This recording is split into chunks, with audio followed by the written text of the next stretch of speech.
사랑하는 성도 여러분, 하나님께서 모세를 통해 십계명을 이스라엘 백성들에게 허락해 주셨잖아요.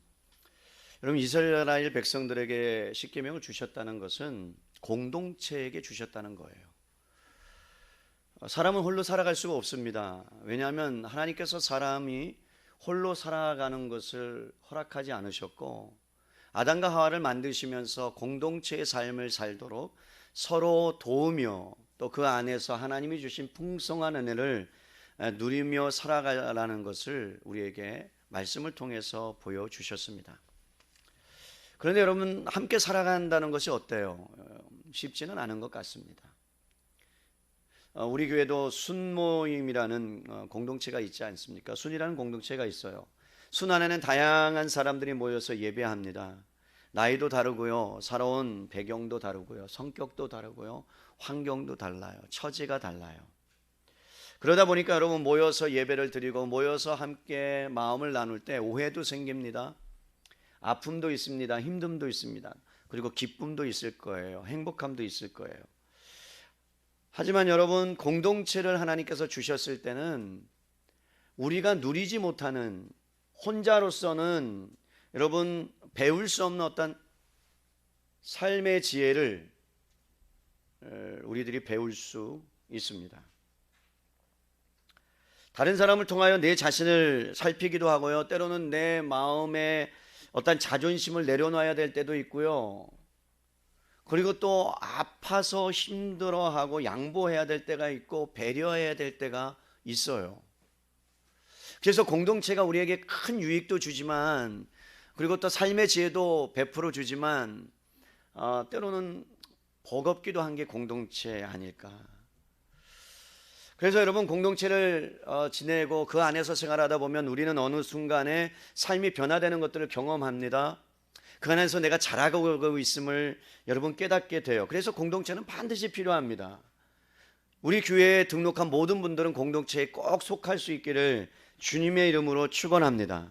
그래서 십계명은 여러분, 공동체 속에서 살아가야 될 백성들이 어떻게 살아가야 되는가, 하나님의 백성이 무엇인가, 하나님의 백성의 삶이 어떤 것인가 확연하게 보여주는 것이 십계명이에요. 살인하지 말라, 뭘 말씀했다고 그랬습니까? 여러분, 내 자신의 생명을 소중히 여겨야 된다. 그리고 다른 사람의 생명도 보존해야 된다, 보호해야 된다. 간음하지 말아라, 이것은 무엇입니까? 내 가정을 목숨 걸고 지켜야 된다. 세상이 아무리 간음을 조장하고 음란을 조장해도 너희만큼은 가정을 지켜야 내야 될 여러분 사명이 있다, 소명이 있다. 그리고 내 가정이 중요하듯이 다른 사람의 가정도 지켜내라, 존중해 주어라 라는 것이 간음하지 말라의 말씀이었잖아요. 오늘 우리가 읽은 말씀, 도둑질하지 말라라는 말씀은요, 내 재산과 나의 소유가 중요한 것처럼 다른 사람의 소유와 재산을 존중해주고 빼앗지 말아라 라는 의미가 이 말씀 안에 담겨져 있습니다. 그리고 더 나아가서 빼앗는 것뿐만이 아니라 하나님이 우리에게 요구하시는 것은 무엇이냐면, 나의 소유와 나의 재산이 어디로부터 왔는가 너는 알아야 된다. 그것을 알게 될 때 단순히 다른 사람의 소유와 다른 사람의 재산을 빼앗지 않는 것으로 그치지 말고, 더 나아가 그들을 돌아보고 그들을 더 섬기고 그들을 위해서 너의 모든 것들, 너에게 준 것들을 베풀어야 된다라는 것이 도둑질하지 말라의 말씀의 의미입니다. 여러분, 만약에 살인하지 말라, 도둑질하지 말라, 간음하지 말라 이 말씀이 무너진다면 이 사회가 난장판이 될 거예요. 눈 뜨고 볼 수 없었을 거예요. 영화 중에 이런 것이 있어요. 24시간 어떠한 그 바운더리 안에 어떠한 일이 저질러져도 여러분 죄를 묻지 않겠다라는 영화가 있어요. 영화를 만들었는데 상황이 뭐라고요? 24시간 동안은 어떠한 죄를 저질러도 법에 저촉을 하지 않겠다. 그리고 그 사람에 대해서 죄를 묻지 않겠다. 그러면 여러분 어떻게 될 것 같으세요? 이 세상이 살기 좋아질까요? 아닙니다. 상상할 수 없을 정도로 끔찍해질 것입니다. 영화도 마찬가지예요. 여러분, 도둑질이라는 것은 이렇게 정의돼요. 동의를 받지 않고 혹은 몰래 다른 사람에게 속한 것을 취한 것, 어떤 수단이나 방법을 통해서든지 이웃의 소유와 재산을 침해하거나 취하거나 하는 모든 행위를 금지하는 게 도둑질하지 말랍니다. 그러니까 도둑질하지 말라는 그 말씀 자체는 개인의 재산을 인정한다는 거예요. 여러분, 사유재산이 있기 때문에 도둑질하지 말라라는 말씀이 선포될 수 있는 거죠. 각자의 재산과 각자의 소유를 훔치지 말아라. 만약에 훔친다고 한다면 그것은 죄다라고 말씀하고 있습니다. 더 적극적으로 말할게요. 왜 사람들이 남의 재산을 여러분 훔치고 그리고 왜 다른 사람의 소유를 가지려고 합니까? 우리는 그 이유에 대해서 오늘 살펴봐야 됩니다. 그리고 도둑질하지 말라는 의미 안에는 이런 뜻도 담겨져 있어요. 너가 정직하게 성실하게 땀을 흘리며 노동하며 그리고 살아가야 된다라는 의미가 그 안에 담겨져 있습니다. 왜냐하면 여러분, 남의 것을 훔친다는 것은 단순히 소유물을 훔치는 것이 아니에요. 자신의 손으로 대가로 재능으로 이뤄낸 그 모든 것을 정당하게 소유권을 주장해야 되는데 그렇지 못하고 남의 것을 함부로 내가 손을 댄다는 것은 그에 대한 소유권을, 존엄성을 무너뜨리는 일이기 때문에 그렇습니다. 그러니까 나의 소유가 아닌데 자신의 것으로 삼으려고 하는 건 모든 행위가 도둑질이에요. 제가 예를 들어 볼게요. 여러분, 예전에는 우리 어르신들이 뭐 70세, 80세 되신 분들은 아실 거예요. 시골에서 이렇게 정착하면서 살 때 여러분 뭘 합니까? 그냥 새벽 예배 왔다 갔다 하다가 남의 밭에 고추가 딱 떨어져 있으면 그거 하나 주워서 넣고 뭐 자 여기 있으면 또 하나 주고 이런 것들을 했어요. 뭐 그냥 했어요. 그것이 여러분 죄가 된다고 생각하지 않았어요. 누가 죄라고 묻지도 않았어요. 저도 예전에 기억을 합니다. 어렸을 때 시골에 살았기 때문에 여러분 저도 서리를 굉장히 좋아했어요. 뭐 양파 이런 거 남의 몰래 가가지고 하나는 망 보는 애들, 그리고 동작이 빠른 애들은 가서 사삭 갖고 와서 갖고 오는 애들. 그래서 그것을 함께 나눠 먹으며 오붓하게 이야기 나누며 이런 죄를 저지르는데도 불구하고 굉장히 뭐 성취했다는 성취욕으로 있었을 때, 그런데 여러분 주인에게 걸렸을 때 어떻게 합니까? 그냥 혼나고 말았어요. 그냥 그때는 뭐 경찰서에 넘기거나 그러지 않았어요. 근데 요즘은 만약에 남의 것을 갖고 가면 어떻게 됩니까? 나라에서 주는 밥을 먹어야죠. 네, 그죠? CCTV가 가만 놔두지 않아요. 초등학교 2학년 때인가 여러분 학교에서 제가 놀고 있다가 그네를 막 타고 있는데 바닥에 돈 봉투 하나가 떨어져 있었어요. 흰 봉투. 돈 봉투인지는 몰랐어요. 흰 봉투 하나가. 그래서 제가 그것을 딱 주셨어요. 그래서 살며시 딱 열어봤어요. 거기에 여러분 제 기억으로 38,000원이 들어있었어요. 초등학교 때. 엄청난 큰 돈이었겠죠, 저한테는. 그죠? 제가 어떻게 했을까요? 저는 그때 예수님을 정말 잘 믿었어요. 교회 열심히 다녔어요. 어떻게 했을 것 같으세요? 경찰서에 갖다 줬다는 거 아니에요. 아, 우리 목사님 참 멋지다. 그런데 여러분 경찰서에 갖다 줬는데 1년이 지났어요. 근데 경찰서에 갖다 주니까 경찰서 그 아저씨가 저한테 너무 착하다고 그때는 뭐 삐라를 갖다 주거나 그러면 뭘 줬냐면 연필 같은 걸 줬어요. 그래서 내가 너무 감사했어요. 근데 1년 후에요. 저한테 연락이 왔어요. 저희 집으로 경찰서 그 아저씨가 찾아왔어요. 왜 찾아왔을까요? 돈의 주인을 못 찾았다고 우리 돌려주겠다고. 와, 대박. 그래서 여러분 얼마나 감사했는지. 그런데 여러분 인터넷에서 어떤 글을 제가 읽었는데 신호등에 어떤 분이 서 있었어요. 그런데 신호등 옆에 뭔가가 비닐가 떨어져 있었던 거예요. 그걸 딱 쳐다보니까 거기에 엄청난 돈이 있었던 거예요.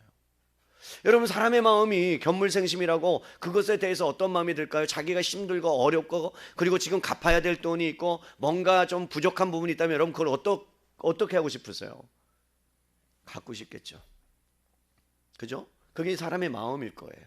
근데 그분이 그것을 여러분 경찰서에다가 돌려주고 어떤 사람이 이것을 잊어버렸을까? 얼마나 마음이 아플까? 그런 마음으로 돌려줬습니다. 굉장히 큰 돈이었다고 제가 알아요. 그랬더니 그 주인이 찾고 살해하겠다고, 자기가 찾았으니까, 그런데 괜찮다고 하는 이야기도 들었습니다. 만약에 여러분 그 사람이 그것을 가져갔다면, 함부로 가져갔다면 도둑이라고 몰릴 수가 있습니다. 그죠? 강도는 아니지만 절도죄에 해당될 수 있습니다. 왜? 내 것이 아닌데 그것을 가져간 거죠. 여러분 어떤 일들이 도둑질이 엄연하게 사회에서 벌어집니까? 기업을 하는 사람들은 그래요. 여러분 주유소 알잖아요. 리터를 조작하는 거죠. 40리터를 넣어야 되는데 좀 줄여가지고 계기판을 잘못 해가지고, 그리고 정품을 줘야 되는데 가짜 휘발유를 섞어서 파는 행위들, 이게 다 도둑질에 해당되는 거예요. 여러분, 터무니없이 어떠한 물건을 터무니없이 비싸게 파는 행위, 폭리를 취하는 행위, 코로나19 바이러스로 인해서 여러분 마스크의 품절 현상이 일어났어요. 1,000원이면 샀어요. 500원이면 샀어요. 그런데 어떻게 합니까? 이것을 10,000원 이상에 팝니다. 지금도 여러분 뭐 G마켓 옥션에 딱 들어가 보세요. 품절이에요. 하나에 3,000 이상 팔아요. 카페에 올라가잖아요. 그러면 뭉탱이로 팔아요. 10만 원에 하나에 10,000원씩. 근데 사람들은 어떻게 합니까? 여러분 두려움이 엄습하니까 그거라도 사야 되겠다. 그걸 또 사기 쳐먹는 애들이 있어요. 없으면서 있는 것처럼 통장에 받아 놓고, 그래서 여러분 물건을 주지 않는 그러한 행위들이 다 도둑질에 해당되는 거예요. 여러분 중국이 어려움에 당하고 있어요. 어려움을 당했어요. 그래서 한국에서 마스크를 나라에서 보냈습니다. 그런데 참 놀라운 일은 뭔지 아세요? 그것이 어디로 가야 되냐면 선양시로 들어가게 되어 있는데, 칭다오 세관을 거쳐서. 그런데 칭다오시 방역본부에서 한국에서 온 마스크를 압류해 버렸어요. 압류한 이유가 뭔지 아세요? 자기 도시에 있는 사람들을 살려야 되겠다고 그러고 그 도시로 가야 될 것을 뺏은 거예요. 이것이 도둑질이 아니고 뭡니까? 여러분, 사람들의 생명을 담보로 도둑질하고 있는 거예요. 학생들은 어떻게 해요? 소실적에 컨닝 안 해본 분들이 있어요? 컨닝 안 해봤어요? 우리 교회 성도님들은 굉장히 거룩하신 분들이세요. 네. 여러분, 컨닝이라는 게 뭐예요? 자기의 실력과 자기의 능력이 아니라, 여러분 공부하지 않고서 남의 지식을 빼앗는 것 아닙니까? 우리나라 사람들은 윤리의식이 부족한 부분이 있어요. 그렇기 때문에 여러분, 돈이 되는 것이라면 감쪽같이라도 속여서 파는 거죠.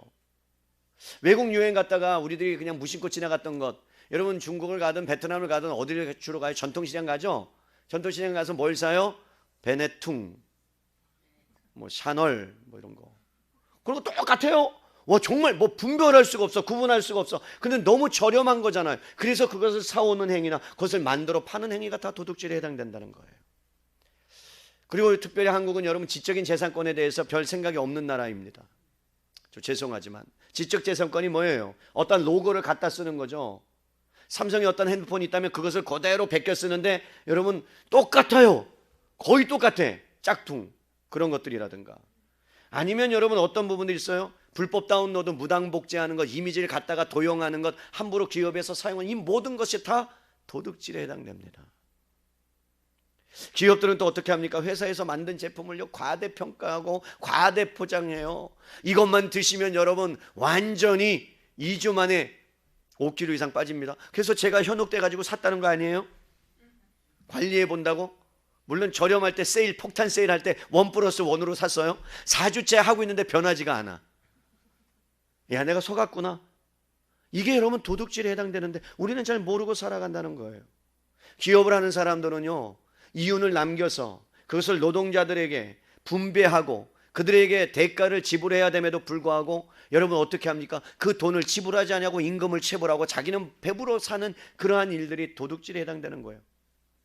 부실공사를 해서 여러분 생명이 앗아가는 것들, 세금을 탈세하는 것들. 여러분 한국에 세금을 탈세하는 사람들이 얼마나 많은지요. 그것만을 쫓아서 여러분 그들이 안 낸 세금을 걷기 위해서 여러분 특별히 국세청에서 어떤 TF팀을 꾸려서 파송하잖아요. 보내잖아요. 그런데 여러분 가관이에요. 집에 재산이 한 3, 40억, 20몇억 그런데 여러분 몇백만 원의 세금을 갚지 않는 거예요. 그래서 집안을 급습합니다. 그랬더니 여러분 냉장고 안에 돈이 들어가 있고 금고 안에 돈이 들어가, 방바닥에 돈이 들어가 있고 돈이 없다고 오리발 내리미는, 여러분 그런 일들이 버젓이 우리 가운데 일어나고 있는 그러한 사회. 그래서 뭔가 여러분 승진하기 위해서 또 뒤에서 뭘 갖다 줘요? 뇌물을 갖다 줘요. 그러면서 여러분 자기도 모르는 사이에 회사에 있는 물건들을 함부로 쓰는 행위들. 예전에 제가 사역을 했을 때에 어떤 청년이 내가 이것이 필요하다, 우리가 복사가 필요하다, 좀 깨끗하게 레이저로 뽑아야 된다 그랬더니 제가 해올게 그러는 거예요. 그래서 내가 믿고 맡겼죠. 해오라고. 그게 굉장히 많았어요. 한 몇백 장 됐어요. 그런데 어디서 뽑아왔니 그랬더니 회사에서 뽑아왔대. 와 대박. 여러분 회사에서 자기 것인 양 회사는 여러분 그 자매를 고용해서 그 안에서 그 회사를 위해서 정말 열심히 일하고 최선을 다해서 다 일해야 되는데 거기 있는 것을 함부로 갖고는 행위들. 그리고 따져보니까 저도 예외가 아니더라고요. 제가 어디 가서 뭔가를 상담하거나 면담하다가 볼펜 하나 주세요. 그럼 볼펜을 갖고 쓰잖아요. 그럼 나도 몰라 무의식 중에 갖고 와. 집에 쌓였어.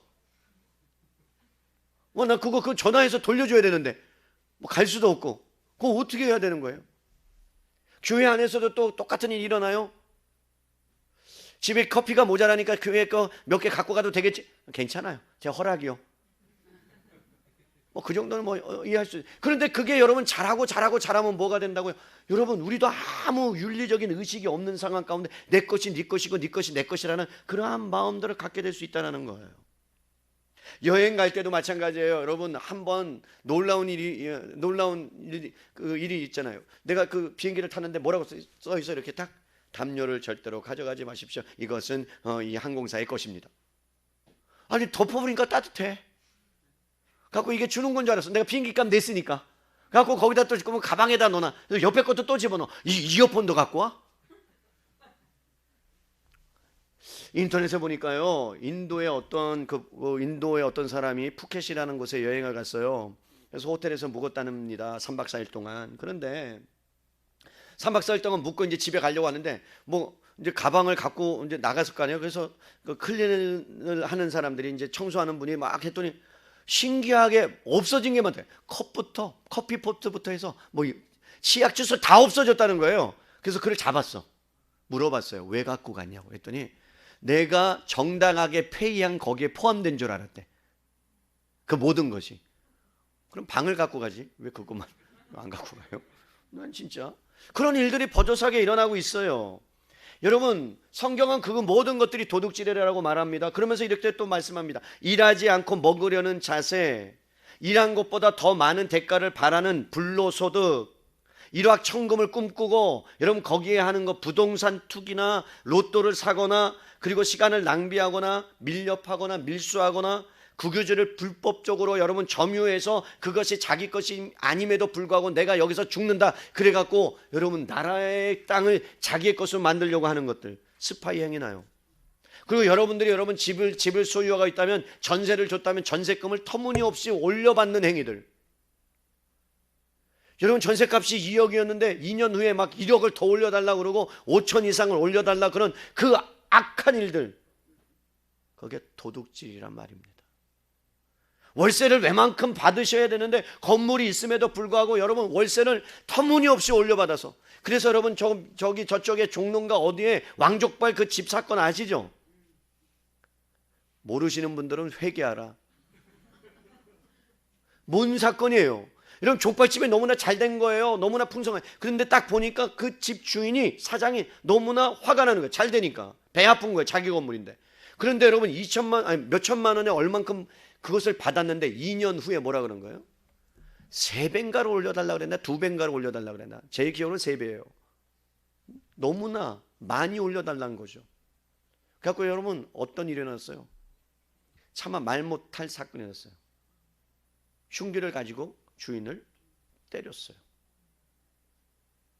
사랑하는 성도 여러분, 우리가 일생생활에서 쉽게 지나칠 수 있는 일들이 도둑질이라는 어떠한 부분들이라고 주님이 말씀하고 있는 겁니다. 우리 생각해 볼게요. 물을 아껴 쓰는 것, 쓰레기를 분리수거하는 것 아무것도 아닌 것 같지만 그러나 그것이 여러분 도둑질이 될 수 있다는 걸 아십니까? 그것이 넘쳐나는 순간에 여러분 이 사회, 이 지구를 오염시키고 명들게 하는 그 원인이 조금이라도 한다면 그것이 도둑질. 그래서 우리는 최선을 다해서 분리수거해야 돼요. 남자들이요, 자매를 도우라. 여러분 그런 일들, 안타까운 일들이 막 있어요. 어떤 할머니가 길 가다가 카드를 하나 주었답니다. 그런데 삶이 되게 힘들으셨던 모양이에요. 그냥 사는 것 자체가. 폐유지를 지으면서 그렇게 해봐야 1,000원, 2,000원 벌까 말까 하루 종일 다녀도. 근데 카드를 하나 주었는데 마음 가운데 이걸 써야 될까 말아야 될까 고민하다가 그냥 마트에 가서 썼대요. 5만 원을. 띡 하는 순간에 잃어버린 사람이 신고를 했겠죠. 경찰이 그분을 잡았어요. 여러분, 범법을 저질렀기 때문에 재판에 넘겨지겠죠. 그래서 그분이 받았던 벌금이 250만 원이에요. 참 안타까운 사연들도 있습니다. 어떤 초등학생은요, 너무나도 배고프고 힘들어서 마트에서 고기를 훔쳤대요. 물어봤어요. 미성년자니까 여러분 그를 잡아서 감옥에 넣을 수는 없어요. 근데 아버지가 당뇨예요. 그러니까 당뇨니까 어떻게 일을 할 수가 없는 거예요. 그냥 나라에서 보조받는 국가에서 주는 그 생활지원금으로 얼추얼추 사는데 할머니께서도 지병을 앓고 계셔요. 엄마는 나갔어요. 근데 할머니가 계속해서 고기가 잡수시고 싶다는 거예요. 고기가 먹고 싶다는 거예요. 이 초등학교 아이의 마음 가운데 할머니에게 고기를 드리고 싶은데 돈은 없고, 그래서 마트에 가서 몰래 고기를 훔쳤답니다. 아니나 다를까 CCTV에 그것이 발견되고 그 사장님이 그를 잡았어요. 왜 그랬니? 물어봤더니 경찰에 부를 수밖에 없었고요. 그랬더니 하는 말이 이러이러해서 했습니다. 참 마음이 짠하잖아요. 그래도 도둑질이에요. 그죠? 그랬을 때에 그 전후 사정을 들은 마트 사장님이 없었던 일로 하겠다 하고, 그러면서 그 집에 필요한 생필품과 고기를 정기적으로 지원해 주겠다라고 한 훈훈한 이야기도 있습니다. 여러분, 결국은 도둑질이라는 것은요, 남에게 피해를 줄 수 있다는 것을 알아야 합니다. 개인적인 피해뿐만 아니라 여러분, 작은 불씨가 큰 산불을 이루는 것처럼 어떤 면에서는 공동체를 무너뜨릴 수 있다는 거예요. 아간이라는 사람이 하나님께서 도둑질하지 말라 그랬는데 전쟁에서 승리한 그 물품을 몰래 빼앗아서 몰래 숨겨버렸어요. 그랬을 때 하나님께서 그 아간을 어떻게 해요? 찾으세요. 그래서 아이성의 전투에서 대패를 하게 만들어요. 뭐 때문에요? 그 한 사람의 죄 때문에. 그렇다면 여러분, 왜 도둑질이 일어납니까? 언제 최초의 도둑질이 일어났을까요? 왜 사람들 마음 가운데 남의 것을 갖고 싶은 마음이 있을까요? 여러분, 시편 89편 11절에 이렇게 말씀합니다. 하늘이 주의 것이요 땅도 주의 것이라, 세계와 그 중에 충만한 것을 주께서 건설하셨나이다. 이 얘기예요. 이 세상의 모든 것이 다 하나님의 것이다. 믿으십니까? 여러분, 이 산들, 모든 바다, 여러분의 소유한 모든 것들도 다 하나님의 것임을 믿으십니까? 그런데 어떻게 된 거예요? 우리는 피조물이에요. 주님의 것이에요. 그런데 아담의 범죄로 말미암아 우리가 어떻게 했습니까? 하나님의 주권에 반역합니다. 우리 자신을 하나님에게서 도둑질해 버렸습니다. 내가 주님의 것이었는데, 아담의 주님 것이었는데 그것을 도둑질해서 내 것으로 삼아서 내가 주인 된 양 내 인생은 나의 것이라고 하면서 살아가기 시작합니다. 여러분, 아담과 하와는요, 자신이 하나님이 되고자 했어요. 하나님의 자리를 차지하고 싶었어요. 그래서 하나님의 명령을 어겼어요. 그러면서 그 마음 가운데 그 명령을 어기기까지 여러분 욕망이 자리 잡고 있었는데, 여러분 에덴 동산을 맡겨주셔서 그것을 누리라고 풍성하게 살아가라고 다스리라고 맡겨주셨는데, 여러분 그 마음 가운데 욕망이 자리 잡으니까 이제는 뭐가 되고 싶은 거예요? 내가 주인이 되고 싶은 거예요. 하나님이 되고 싶은 거예요. 그래서 자기 자신을 바라보면서 하나님을 바라보는 것이 아니라, 그러면서 여러분은 하나님에 대해서 반역을 일으킵니다. 모든 것을 다 죄송합니다. 다 주신 하나님을 잊어버린 거예요. 그러면서 여러분 선악과에 집착하게 됩니다. 여러분 기억하세요. 너무 집착하게 되면, 집착이 강하게 되면 다른 것들이 가리워지고 눈이 가려워지고 상대방이 보이지 않게 되고, 그리고 그것이 죄인 줄로 인식을 못하게 됩니다. 우리가 살아가는 세상이 그래요. 사람들은 무엇인가 집착하며 살아가요. 이 정도면 되었겠지가 아니에요. 여러분, 이 정도에 만족한 사람이 있습니까? 우리가? 저와 여러분이 이 정도 살았으니까, 이 정도 모았으니까, 이 정도 재산이니까 이 정도 했으면 됐지가, 여러분 어떤 사람도 거기에 만족하지 못해요. 여러분, 누구나 예외 없이 이 정도 되었지가 아니라 이렇게 생각해요. 남들은 가졌는데 왜 나는 못 갔지? 남들은 이렇게 잘 나가고 있는데 왜 나는 이 모양 이 꼴이지? 내가 못한 게 뭐가 있어? 나 예수님 잘 믿었고, 나 열심히 교회 다녔고, 내가 열심히 살았는데 왜 저 사람은 아무것도 안 한 것처럼 느껴지는데 그렇게 많이 잘 나가고 승진하고 잘 되는 거지? 그러면서 자꾸 그 마음 가운데 비교하는 의식, 여기에 무서운 함정이 있다는 걸 아십니까? 여러분, 소유욕이라는 것은 누구에게나 있어요. 이건 자체가 죄는 아니에요. 그런데 문제는 뭐냐면 이 소유욕이 강해지기 시작하면, 그 사람을 사로잡기 시작하면, 물질주의를 낳기 시작해 더 많은 것을 소유해야 여러분 자기 안에 평안함을 갖는 거예요. 없으면 두려운 거예요. 남들보다 능력이 무엇으로 판단되냐면 내가 가진 것으로 남들에게 인정받는다라는 잘못된 생각들을 갖기 시작하는 거예요. 그래서 여러분, 이 세상의 모든 사람들이, 거의 대부분 사람들이 잘 사는 것이 뭐라고 이렇게 이야기하냐면 돈이 많은 사람, 능력이 많은 사람. 성경에서 잘 사는 사람 그런 사람이 아니에요. 하나님께서 보시기에 정말 정직하고 성실하게 살아가는 사람, 그의 성품이 다른 사람을 향하여 그리스도의 향기를 드러나는 사람이 정말 잘 사는 사람인데, 어느 순간에 교회 안에서도조차 교회가 성장하고 교회가 더 많이 모이고 어떤 차를 타는지에 따라서 그 교회를 평가하고 그 교회를 정말 좋은 교회인지 아닌지를 판단하는 시대. 우리나라 사람들은 특별히 여러분 뭘 갖고 평가합니까? 어디에 사느냐죠. 너 강남물 먹어봤어? 여러분 강남에서 살다가요 조금 어려워지면요 어디로 가는 줄 아세요?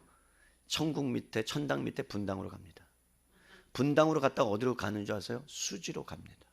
수지로요. 그래서 수지 사람들은 늘 어디를 동경하는 줄 아세요? 분당을 동경해요. 분당은 어디를 동경하는 줄 아세요? 내가 강남 곧 진입한다. 다는 아닐 거예요. 그러나 많은 분들이 그래요. 여러분, 그것뿐만 아니에요. 강남에 사느냐 어디에 사느냐, 그것보다 또 평가하는 게 뭔 줄 아세요? 너 몇 평 살아? 아이들도 똑같아요. 우리 40평 살아. 니네는, 야 우리는 풀 HD야, 8K. 니네는, 우리는 배불뚝인데 옛날 TV 배불뚝이. 그러면 여러분 굉장히 깔보는 거예요. 굉장히 깔보는 거예요. 동탄은요 적어도 영어 유치원은 가야죠. 200만 원, 150만 원. 거기에 기독교인 엄마들도 미쳐가지고요 여러분 대기하고 있다는 거 아니에요? 그냥 되는 거예요. 여기는요 한 300만 원 받아도 와요. 300만 원 받아도 그냥 뒤밀고 와요. 그것 자체가 잘못됐다고 볼 수는 없잖아요. 그러나 너무 과도한 소유욕과, 그 아이가 정말로 평가받아야 될 것들이 뭐냐면 돈이면 다 되는 세상, 무엇인가 다른 사람보다 더 많이 가져야 되는 것, 그래서 어떤 차를 타느냐에 따라서 여러분 레벨이 달라지는 세상. 똑같아요. 우리 교회 옆에 부영 4단지 대박 2배로 올랐어요. 5단지 열받죠? 1배도 안 올랐어요. 그러면서 야 내가 4단지로 갈 걸, 이런 생각들을 사람들이 암암리에 갖고 있는, 뭔가 소유욕을 갖고 있는 참 안타까운 일들이. 여러분 교회도 마찬가지예요. 죄송한 얘기입니다만 교회의 목사들을 어떻게 평가합니까? 정말 하나님 앞에서 신실하게 사느냐, 하나님의 말씀을 붙잡고 사느냐, 그러면서 정말 하나님을 사랑하느냐, 그런 것으로 평가하는 것이 아니라 목사님이 어떤 차를 타고 왔느냐에 따라서 레벨이 달라져. 그거를 타야 뭔가 만족함을 누리고, 그것이 있어야 뭔가 내 안에 평안함을 누리는, 그러한 모든 것이 어떤 면에서는 다 타락한 소유욕으로 인해서 사람을 평가하는 시대. 그것을 가지고 사람의 정체성을 결정합니다. 잘 사는 사람, 못 사는 사람, 가진 사람, 못 가진 사람을 구분합니다. 그런데 여러분 세상은 무엇을 가졌느냐, 무엇을 소유했느냐 따라서 자신의 존재가 증명된다라고 계속해서 말합니다. 너의 존재는 뭘 가졌나로 평가할 수 있어. 너의 존재는 뭘 소유했나로 평가할 수 있어. 그래서 사람이 명함을 줄 때 거기에다 잡다한 것을 다 쓰는 이유가 뭐예요? 나 이런 존재다 이 말이에요. 저는 명함이 없어요. 팔 재주도 없지만 거기다 뭐 쓸 이력이 없어요. 강남에 사시는 우리 줌마들은 어떻습니까? 어떤 백을 들었느냐가 그 사람을 평가해요. 어떤 백. 예뻐지기 위해서라면 성형수술, 아름다운 외적인 것을 부추기는 이 세상 가운데 진정한 부가 무엇인지 모른 채 아름다움을 인위적으로 소유하는 데 집착하며 살아가요. 자녀들에 대해서는, 여러분 자녀에 대해서는 특별히 소유욕이 넘쳐나는 나라가 우리나라 아닙니까?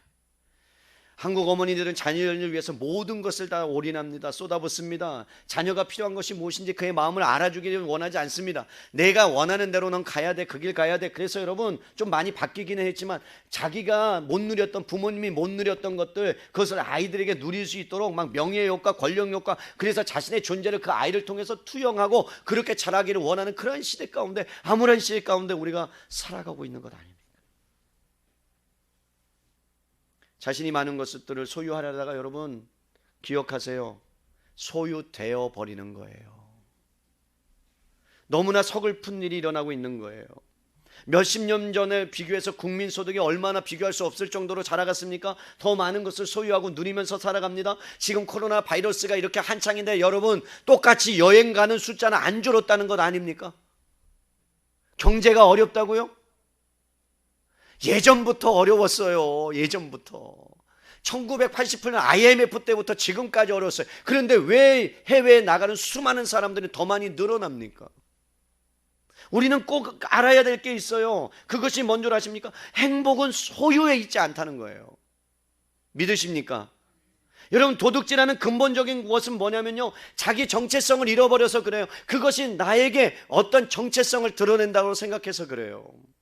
다른 말로 말하면 욕망입니다. 내가 무엇을 가졌는지, 무엇을 소유하고 있는데 그거에 따라서 다른 사람이 평가를 하니까, 남들이 갖지 않으면, 남들이 갖고 있는 걸 갖지 않으면 보잘것없는 것처럼 생각된다니까요. 다른 사람과 비교해보면 초라해지는 거예요. 더 가지고 더 누리지 못한다는 그러한 여러분 자존심이 있으니까, 그래서 뭐라도 해서 잘 벌어서 살아야겠다라는, 그래서 여러분 수단과 방법을 가리지 않고 여러분 사기를 치거나 남의 것을 빼앗는 일들을 하는 것이 도둑질이에요. 저도 예외는 아닙니다. 목회자들이 모이는 모임에 가면요, 제가 말씀 가끔 드리지만 홍해가 갈라지듯이 갈라져요. 홍해가 갈라지듯이. 100명 미만 완전 개척교회, 200명, 여기는 범접하지 못할 3,000명, 1,000명, 2,000명. 아니 어떻게 끼리끼리 그렇게 앉는지 몰라. 희한하게. 그러면서 쫙 나눠줘요. 그런 안타까움이 있어요. 나는 그래도 뭐 자랑스러운데, 뭐 내가 뭐 몇 명이든 뭐 50명이든 20명이든 상관없어요. 나는 거기 가서 딱 앉아요, 제가. 근데 대화가 잘 안 돼요. 대화가. 개척교회는 어떻게 사느냐 발버둥 치는 거예요. 어떻게 교회를 이끌어, 한 영혼을 어떻게 해야 되는 가, 이 이슈가 달라요. 그러니까 이게 참 어려운 거예요. 그분들이 다 잘못됐다고 말할 수 없어요. 그분들이 정말로 성실하게 목회를 잘하세요. 그런데 희한하게도 그것을 자연스럽게 나눠주는 형상은 우리 안에 그 부분들이 몸에 배었다는 것을 드러내주고 있는 현상입니다.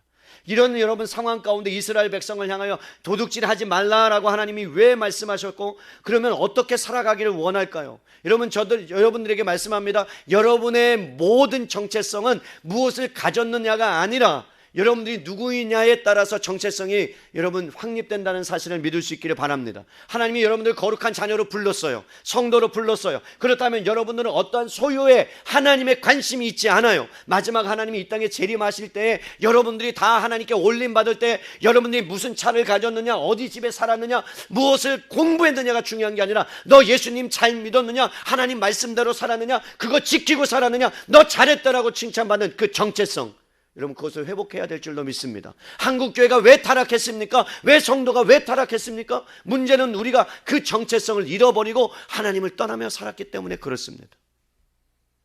우리는 그것을 깨달아야 합니다. 다 싸질머지고 갈 거 아니기 때문에. 에베소서 2장 10절에 우리에게 이렇게 말씀해요. 우리는 그의 만드신 바라, 우리는 하나님이 만들었다. 그러면서 그리스도 예수 안에서 선한 일을 위하여 지음을 받았다. 선한 일을 위해서 지음을 받았다. 사랑하는 성도 여러분, 우리는 하나님 아버지를 모시고 사는 사람들이에요. 하늘의 존재이나 이 땅에 하나님의 나라를 이루어가는 사람들이에요. 그렇다면 여러분, 우리는 하나님의 자녀다운 정체성, 거룩함을 향하여 나아가는 그런 정체성을, 여러분이 어떤 일을 하든 중요한 건 아니에요. 그 안에서 하나님의 말씀의 자녀답게 살아가느냐, 그것이 하나님께서 여러분들을 평가하는 기준이 될 줄로 믿습니다. 빌립보서 4장 11절로 12절에 여러분 갖고 있으면 찾아보세요. 또 한 가지 하나님께서 우리에게 요구하시는 것은 이 마음을 갖고 살아갈 때 도둑질이 이겨낼 수 있다라고 말씀하십니다. 빌립보서 4장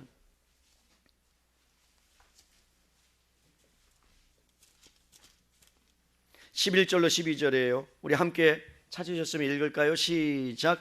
내가 궁핍함으로 말하는 것이 아니니라. 어떤 형편에든지 나는 자족하기를 배웠노니 나는 비천에 처할 줄도 알고 풍부에 처할 줄도 알아. 모든 일 곧 배부름과 배고픔과 풍부와 궁핍에도 처할 줄 아는 일체의 비결을 배웠느나. 여러분, 사도 바울이 이렇게 말씀합니다. 어떤 형편에든지 내가 자족하기를 배웠다. 여러분, 우리는 무엇보다 자신의 처지에 만족하는 법을 배워야 한다고 말씀합니다. 자족한다는 게 뭐예요, 여러분? 어떤 상황에서든지 그 상황을 하나님이 주신 줄로 믿고 만족하는 거예요. 내가 무엇을 가져야 만족하는 게 아니라 하나님이 주신 상황에서 내가 기뻐하고 즐거워하는 그 자족함이 있어야지만 내가 이 땅에서 남들이 가진 것에 대해서 비교당하지 아니하고 그것을 쫓아가지 아니하고 하나님께서 주신 만족함과 풍부함을 가지고 살아낼 수 있다. 두 가지 측면, 빈곤한 상황에 처할 줄도 알아야 돼요. 여러분이 가난해 봐야 된다는 거예요. 근데 일부러 가난할 필요는 없어요. 바울이 여러분 옥에 갇혔습니다. 매를 맞췄습니다. 죽습니다. 쫓겨다닙니다. 그런데 자신의 처지를 한탄하지 않았어요. 저는 이게 의아했어요. 여러분이 정말로 가난하고 힘들고 상황이 어려우면 한탄할 수 있잖아요. 하나님 왜 그렇습니까? 그럴 수 있잖아요. 그런데 바울은 그러지 않았다는 거예요. 바울이 여러분 감옥 안에 갇힌 상황을 만족하지 못했다면 만족하기 위해서 어떻게 해야 돼요? 감옥을 뛰쳐나가야 돼요. 뚫고 나가야 돼요. 그런데 그는 그렇게 하지 않았어요. 어떻게 이런 고백을 할 수 있었을까? 어떻게 이런 비결을 가질 수 있었을까? 어떻게 그는 비교하지 않고 그런 삶을 살 수 있었을까? 고민하면서 기도하는데 하나님께서 이러한 지혜를 주세요. 마태복음 5장 8절이 답이다. 심령이 가난한 자는 복이 있나니 천국이 저희 것이며, 바울은요 천국을 소유하며 살았기 때문에, 이 땅이 끝이라는 걸 알았기 때문에, 잠시 없어질 세상인 걸 알았기 때문에, 나그네로서의 삶을 살아가야 된다는 걸 알았기 때문에 그는 여러분 내가 소유 안에 내 정체성이 있는 것이 아니라, 환경이 좋아져도 자기가 원하는 것을 소유해도 그 사람은 늘 행복하지 않더라. 여러분 알아요? 볼까요? 병들었을 때는요 건강하다면 행복하다고 생각해요. 그런데 어떻습니까? 일단 건강한 생활을 하게 되면 그 행복은 잠깐 이거 사라집니다. 특별한 행복을 느끼지 못하고 살아갑니다. 돈이 없을 때는요 돈을 가지면 행복하다고 생각해요. 돈을 막상 얻으면요 그것이 좀 더 소비되어지면 여러분 돈도 행복하지 않다는 것을 우리는 깨닫게 됩니다. 결국은 뭡니까? 어떤 사람을 만나면 행복하다고 생각했어요. 근데 만났더니 여러분 사는 게 그것이 아닌 거야. 그러니까 여러분 행복함을 누리지 못하는 겁니다. 잠깐 일어나는 거예요. 바울은 이것을 깨달았습니다. 나는 하나님의 도움이 없이는 살 수 없는 존재구나. 스스로 내 영혼을 지탱할 수 없구나. 세상의 것을 다 가져도 나를 채워줄 수 없는 그러한 나의 빈 공간이 내 마음의 안에 있구나. 사랑하는 성도 여러분, 여러분이 하나님 앞에서 아무것도 아닌 존재라는 것을 알고, 그리고 하나님을 간절히 가난한 마음을 갖고 찾는다면 그 풍성하신 하나님이 여러분을 만나주시고 세상이 채워줄 수 없는 평강과 평안을 여러분께 허락해 주실 줄로 믿습니다. 그래서 여러분 안에 만족하지 못한 상황이 왔을 때 이렇게 영혼을 향해서 외치세요. 성록의 하나님은 너 자체가 너 주신 환경과 처지가 만족하는 것을 바라신다. 그러니 현재 만족하며 살아라. 이 성록아, 욕망이 성록이 너 자신을 사로잡게 되면 이웃을 향해 도둑질하는 데까지 나아가게 될 거야. 그러니까 내 영혼을 향해서 외쳐야 되는 거예요. 하나님 안에서 만족함을 누리며 살아라. 여러분, 바울이 말한 또 만족의 두 번째는요, 풍부에 처할 줄도 알았다고 해요. 여러분에게 질문할게요. 여러분, 비천에 처하기를 원하세요? 풍부에 처하기를 원하세요? 다시 말씀드립니다. 풍부에 처하기를 원하시는 분 아멘. 비천에 처하기를 원하시는 분 아멘. 그럴 줄 알았어요. 어느 누구도 비천에 처하기를 원하는 사람 없어요. 그런데 여러분, 제가 말씀드릴게요. 이렇게 질문을 던질게요. 비천하는 가운데서 만족하며 사는 것과요, 풍부한 가운데서 만족하며 사는 것 중에 어느 것이 더 어려울까요? 풍부한 가운데 만족하며 사는 게 어려울까요? 비천한 가운데 여러분 만족하며 사는 게 어려울까요? 풍부한 가운데 만족하며 사는 게 더 어렵습니다. 하나님이 왜 상황 가운데, 처지 가운데 여러분 우리가 풍부하지 않고 비천하게 사는 줄 아십니까? 비천한 사람은요, 찾다 하나님 찾아요. 하나님을 붙들어요. 내 처지가 왜 그럴까? 주님을 붙들어요. 근데 풍부한 사람은요, 다 쓰는 거예요. 그리고 그 만족을 다른 데서 찾는 거예요. 그것을 복으로 생각하고 만족하는 것이 아니라 여러분 탐심을 품게 되고 더 많이 가져야 돼요. 성경의 인물들이 그랬어요. 솔로몬 보세요. 하나님이 세상에서 찾을 수 없는 지혜 주셨습니다. 물질도 주셨습니다. 그런데 그가 어떻게 여러분 세상 가운데 어떻게 1000명의 여인을 거느립니다. 감당되겠어요? 한 집 건너 하루에 한 사람만 살아도 365일 3년 걸려요. 누군 줄 알겠어요? 자녀가? 비참한 그런 삶을 살아갑니다. 다윗은 어떻습니까? 누렸습니다. 왕의 권력을 누렸습니다. 명예도 누렸습니다. 그런데 여러분 한순간에 만족하지 못한 어떠한 것들, 그래서 남의 여자를 도둑질해 버리는 거예요. 그것이 여러분 성경에서 우리에게 말씀해 주는 바 아닙니까? 그러면서 여러분 하나님께서 우리에게 말씀합니다. 그것에서 멈추지 말아라. 풍부에 처할 줄도 알고 비천에 처할 줄도 알고 그 안에서 하나님의 만족함을 배워라. 그러면서 한 가지 더 말씀합니다. 에베소서 4장 28절에 가보면 우리는 이것을 지켜야 됩니다. 에베소서 4장 28절로 가보세요. 이게 출애굽기 있는 말씀과 연결되는 말씀입니다. 함께 읽겠습니다. 에베소서 4장 28절 시작. 도둑질하는 자는 다시요 시작. 도둑질하는 자는 다시 도둑질하지 말고 돌이켜 가난한 자에게 구제할 수 있도록 자기 손으로 수고하여 선한 일을 하라. 여러분 잘 보세요. 도둑질하는 자는 다시 도둑질하지 말라로 그치는 것이 아니라 신약에서 하나님께서 사도 바울을 통해서 해석해 주셨는데 창세기의 말씀을 이렇게 말하는, 가난한 자에게 구제할 수 있도록 자기 손으로 수고하여 선한 일을 하라. 구약에 보면요, 하나님께서 신년제도를 만들어 놨어요. 땅을 샀는데 그것을 40몇 년 동안 9년 동안 쓰면 그걸 돌려주는 제도가 있어요. 묵혔다가 가난한 사람 고아들을 향해서 여러분 먹을 것이 있으면 그것을 그냥 일부러 뿌려놓는 것도 있었어요. 그 얘기는 뭐냐면 가난한 자들을 향하여 너희가 수고한 것들을 나누면서 베풀며 살아라. 이게 도둑질 하지 말라의 근본적인 말씀이에요. 그렇다면 사랑하는 성도 여러분, 우리가 정직하게 일을 하고 정직하게 노력해서 땀 흘려 번 돈이어야 되고, 그런데 그것이 여러분 것이 아니라 하나님의 것이라면 하나님이 원하시는 방향을 향하여 물꼬를 터서 흘려보내야 될 줄로 믿습니다. 여러분 파이프라인이 있어요. 하나님으로부터 우리에게 파이프라인이 다 전달되어 있어요. 근데 그 꼭지를 나를 향해서가 아니라 다른 사람을 향하여 여러분 흘려보내는 것이 도둑질 하지 말라의 말씀의 근본적인 의미란 말입니다.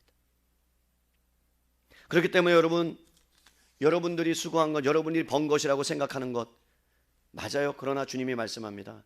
내가 너에게 이것을 허락했기 때문이다. 너 건강 주지 않았다면, 너에게 모든 것들을 허락하지 않았다면 넌 벌 수 있는 능력이 없어. 내가 주인이야.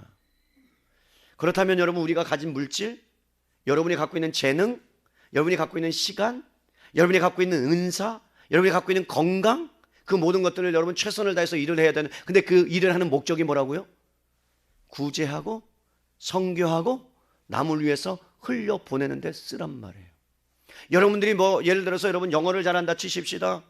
그럼 그 영어를 여러분 다른 사람을 향하여, 그리고 여러분 그 영어 교사가 돼서 아니면 뭔가 학원을 해서 그래서 다른 사람에게 흘려보내야 되는데 지역에 어떤 사람은 돈이 없어서 가난해서 하지 못했을 때 그 사람에게 무료로 흘려보낼 수 있는 그러한 일들을 해야 너가 도둑질 하지 않는 삶을 사는 것이다. 이게 우리에게 요구하시는 바예요. 사랑하는 성도 여러분, 가난하게 사는 건 부끄러운 게 아니에요. 죄가 아니에요. 문제는 잘못된 방법과 수단을 통해서 살아가려는 거예요. 저는 여러분들이 다 부자가 되시기를 원합니다. 아니, 아멘을 안 하시네. 부자 되시지 말고 그냥 다 망해서 쫄딱 망해서 그냥 주님 비천하게 찾기를 바랍니다. 이게 낫겠어요? 여러분이 다 부자가 되기를 원합니다. 부자가 되십시오. 그러나 건강한 부자가 되십시오. 그리고 수고해서 땀을 흘리는 부자가 되십시오. 그리고 여러분들이 그것을 흘려보내는, 하나님이 기뻐하시는 대로 흘려보내는 저와 여러분 될 수 있기를 주님의 이름으로 축원합니다. 그래서 여러분 하나님을 위해서 사용하지 않는 게 도둑질이에요. 여러분이 시간을 드려야 되는데 시간을 사용하지 않는다, 도둑질이에요. 하나님께서 맡겨진 물질을 위해서 여러분 그것을 교회를 향하여, 여러분 지역사회를 향하여 구제하고 선교하는 데 흘려보내지 않는다면 그건 여러분 도둑질이에요. 주님이 그렇게 말씀하신 거예요. 사랑하는 성도 여러분, 다음 세대인 세마학교가 어렵습니다. 존폐 위기에 처해 있습니다. 교회와 직결되어 있는 문제예요. 한 번도 제가 여러분들에게 말씀드리진 않았어요. 쉐마가 얼마만큼 어렵다는 걸. 그런데 상황이 그렇게 녹록지는 않습니다. 뭔가 결단을 해야 됩니다. 그래서 교장 선생님이 저에게 면담을 신청하시고 이야기를 나눴습니다. 어떻게 하는 것이 좋은가? 목사님이 다 맡았으면 좋겠습니다. 쉐마 학교를 다 가져가십시오. 그리고 정권을 드리겠습니다. 제가 2주 동안 기도했어요. 하나님 앞에. 어떻게 하는 게 맞는가? 우리 교회도 버거운데, 내가 사역하는 것도, 우리 성도님들을 살피는 것도, 목양하는 것도 버거운데 학교까지 내가 떠맡으면 이건 내가 대책이 안 쓴다. 하나님, 어떻게 해야 정상입니까? 어떻게 해야 돌려놓을 수 있습니까? 어떻게 해야 다음 세대를 키울 수 있습니까? 내 마음에 주신 비전, 내 마음에 다음 세대를 향하여 이 공교육이 무너진 시대 가운데 어떻게 살려야 되는 것이 맞습니까? 고민을 했어요. 주님이 저한테 주신 지혜는 그런 마음을 주셨어요. 어떤 마음을 주셨냐면, 어쨌든 쉐마 학교는 함께 은혜사랑교회가 품고 가야 될 지체다. 그리고 제가 3월 달에 이사장으로 취임을 합니다. 이사장이 뭐 하는 사람이냐? 이사들을 모으는 사람이에요.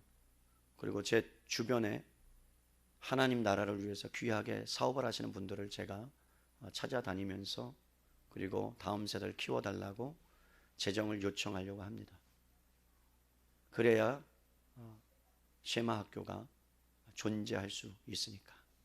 그리고 교장 선생님과 교장 선생님은 현 시스템으로 가다가 내년 정도, 내년 말, 내년 정도에 저희가 쉐마 학교 모든 부분을 다 끌어안고 떠안고 가는 것으로 하나님께서 마음을 주셨습니다. 이 일을 위해서 여러분들이 함께 관심을 가져주셔야 합니다. 우리 교회 안에 달란트가 있는 분들, 영어를 잘하고 수학을 잘하고 미술을 잘하고 그 다음에 체육을 잘하는 분들이 선생님들로 투입되어야 합니다. 그래서 그들을 향하여 키워내야 합니다. 여러분, 공교육이 얼마나 많이 무너졌는지 여러분들이 잘 모르실 거예요. 여러분, 초등학교 중고등부에 가면요, 가관이 아니에요. 여러분, 가서 실질적으로 들어보면요, 완전히 무너질 때는 무너져 있어요. 우리 교회가 왜 다음 세대를 향하여 대안학교를 꿈꾸며 기독교 대안학교 아이들을 키워내야 되느냐? 저는 우리 교회 성도님들이 초등부, 이제 초등학교 아이들이 어느 정도 자라면 저희 교회 여러분 쉐마 학교 이름도 바꿀 거예요. 보낼 수 있기를 바랍니다. 한 명도 아멘 안 하잖아요. 아멘 한 분들만 DC해 주겠습니다. 그것이 우리가 감당해야 될 도둑질하지 말라의 의미입니다. 여러분, 교회의 모든 부분들을 여러분 잘 살피셔야 합니다. 우리 교회 성도이라면, 영가족이라면 정말로 여러분들에게 말씀드립니다. 함께 교회가 어떻게 운영되고 있는지 관심을 갖고 기도하면서 살펴주셔야 합니다. 제가 우리 청년들에게 말씀했습니다. 내가 너 때는 말이야, 아니 하나님께서 원하시는 것은 10분의 10이야 100을 원하셔. 그런데 우리에게 맡겨주셨다면 우리는 정말로 우리가 번 모든 부분들을 여러분들이 잘 쓰고 여러분이 잘 누리고, 그럼에도 불구하고 하나님 나라를 위해서 여러분 흘려보내야 된다 라고 제가 오늘 아침에 말을 했어요. 그러면서 이렇게 얘기했어요. 이거는 하면 또 시험들 영혼이 있을까 봐 안 하겠습니다. 교회에서 뭔 얘기한다고. 성도 눈치 봐야 되고 하나님 눈치를 봐야 되는데 어렵습니다. 말씀을 정리할게요. 사랑하는 성도 여러분, 하나님께서 우리에게 요구하신 것은 녹슬어서 없어지는 인생 되기를 원하지 않습니다. 제가 살아온 인생을 뒤돌아보면요, 저 아무것도 가진 것도 없었고요, 누린 것도 없었고요, 정말 하나님께서 저의 삶을 보장해 주셔서 지금까지 왔습니다. 하나님이 공급자이심을 저는 믿습니다. 하나님이 원하실 때, 정말 하나님께서 무엇인가를 원하실 때, 제 마음에 감동이 됐을 때 정말 주님께 드리고 싶어서 못 드렸을 때 참 마음이 아팠어요. 난 드리고 싶은데, 흘려보내야 되는데, 내 주변에 얼마나 정말 힘든 분들이 너무나 많은지. 만났다면 개척교회 목사님이며, 만났다면 선교사님이며, 만났다면 직업을 털어서 드려야 되는 분들인데, 정말로 그분들을 향해서 정말로 뭐라도 꺼내서 주고 싶은데, 안타까운 것들, 정말 하나님 이 부분을 조금 더 해결해 주면 어떻겠습니까? 하나님 정말 풍성한 은혜를 주시면 좋겠습니다. 그런 마음을 갖고 있어요. 언젠가 주실 거예요. 그리고 흘려보낼 거예요. 악착같이 그렇게 사는 이유가 뭔 줄 아십니까? 나는 도둑질하는 인생이 아니라 정말로 하나님의 마음을 가지고 이 세상에서 정말 하나님의 뜻을 펼쳐가는 그런 복된 인생이 되고 싶은 거룩한 열정이 제 안에 있기 때문에 그래요. 사랑하는 성도 여러분, 이 세대의 부한자를 향하여 이렇게 주님이 말씀합니다. 마음을 높이지 말아라. 정함이 없는 재물에 소망을 두지 말아라. 노력 아닌 것에 여러분들이 투기하거나 부동산으로 더 많은 것들을 가지려고 하지 말아라. 그것 자체를 없애버려라. 그러면서 이렇게 말합니다. 모든 것을 후히 주시는 하나님 공급되심을 믿어라. 그 하나님이 부여함을 믿어라. 그 하나님 붙잡고 네 환경에서 만족하며 살아라. 그러면서 이렇게 말합니다. 선을 행하고 선한 사업을 많이 하고 나누기를 좋아하며 너그러운 자가 되며 장래에 자기를 위해서 좋은 터를 쌓아 참된 생명을 주는 것. 너희가 나누는 거 베푸는 거, 이게 생명을 뭐 하는 거라고요? 유지하는 비결이다. 그럼 충격적이지 않습니까? 우리는 뭔가를 가져야, 뭔가를 누려야, 뭔가를 많이 모아야 우리는 산다라고 착각하는데 주님 뭐라고요? 베풀고 나눠야 네 생명 유지된다. 언제나 그랬어요. 주님의 말씀은요. 세상의 방법과 반대로 움직였어요. 사랑하는 성도 여러분, 그런 인생, 정말 하나님이 기뻐하시는 인생, 모든 것이 하나님으로부터 공급받는 인생. 그래서 여러분, 영상 하나를 볼 거예요. 오늘 급하게 이렇게 공수된 영상이에요. 한번 볼까요? 틀어주세요 지금. 그리고 마칠게요. 肺炎疫情防控指挥部发布第一通知，无特殊原因，市民不要离开武汉。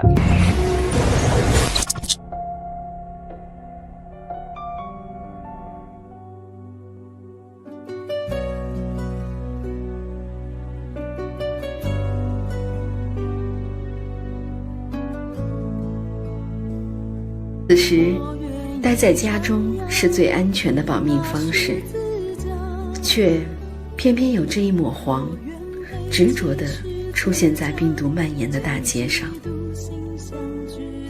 他们是平凡的不能再平凡的普通人，没有后方提供保障，没有厂家提供物资，只是因为心中那股坚定的信仰，自发地给路人免费送口罩。所有从他们手中递过爱心口罩的人，也许都听过一句话，叫“上帝爱你”。一时间，所有的人都知道了他们有个共同的名字，叫基督徒，而是无数次中的其中一次。教会的弟兄姊妹10年来坚持在街头传福音。当我们这样去遇到了一场灾难临到的时候呢，我们也仍然是保持着这样10年来人人传福音的一个习惯。但我们现在呢，就多了一个危险，所以就多了一个装备。我们就看见黄色的这样一个防护服呢，成为武汉最美丽的颜色，成为武汉这一个灰暗的人心世界里面呢，一个温暖的亮光。他们已经顾不上自己的安危，逆流而上。别人在忙着囤口罩保命，他们却在忙着送口罩救命。现在武汉经历了一场100年不遇的大灾难，大家的心情都非常的郁闷，身体也非常的危险。那么现在基督徒呢，把这些小小的口罩免费的送给大家，是给你们带来一份安慰，让你们看见这里还有上帝的爱。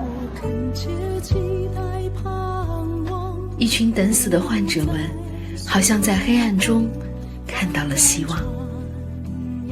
他们就像耶稣当年接触麻风病人时一样，接触这些一般人不敢接触的绝望的病人。他们告诉他们要相信神，告诉他们在绝望中只有神能拯救他们。许多患病的人，他们弃假归真，他们开始接受了这一份从神来的信仰，而福音就这样借着一些小小的口罩被传递出去。这支队伍，他们甚至还建立了求助热线，为所有紧缺的人无偿地送上口罩。武汉经历这么大的艰难，我们基督徒带着上帝的爱来安慰你们，将这小小的口罩免费的送给你们，表达一份上帝的爱心，上帝而来的爱心。愿上帝祝福你们，愿上帝祝福武汉平安。即使在如此人心惶惶的时刻里，他们福音的教宗却如往常一样，甚至迈得更坚定了。他们才是风浪中的平安者，将神所赐的真平安见证在这块无处安息的土地上。在风雨中，真平安才显得珍贵；在患难中，神的军队才显得与众不同。 사랑하는 성도 여러분, 지금도 여전히 중국 안에서 선교사님들이 최선을 다해서 복음을 전하고 있습니다. 목숨을 걸고 또 자신의 물질과 그리고 다른 사람의 생명, 자신의 생명 얼마나 소중해요. 그럼에도 불구하고 그 고통과 두려움 속에 있는 사람들을 향하여 그들은 나오지 않고 그곳에서 그리스도의 사랑과 그리스도의 복음을 전하고 있는 거예요. 뭐 때문에 그렇습니까? 자기 자신이 하나님의 것이라는 것을 아는 거죠. 내 것이 아니라는 것을 아는 거죠. 여러분, 그러기 위해서 우리 이 시간에 잠시 나라와 민족을 위해서 기도하면 좋겠어요.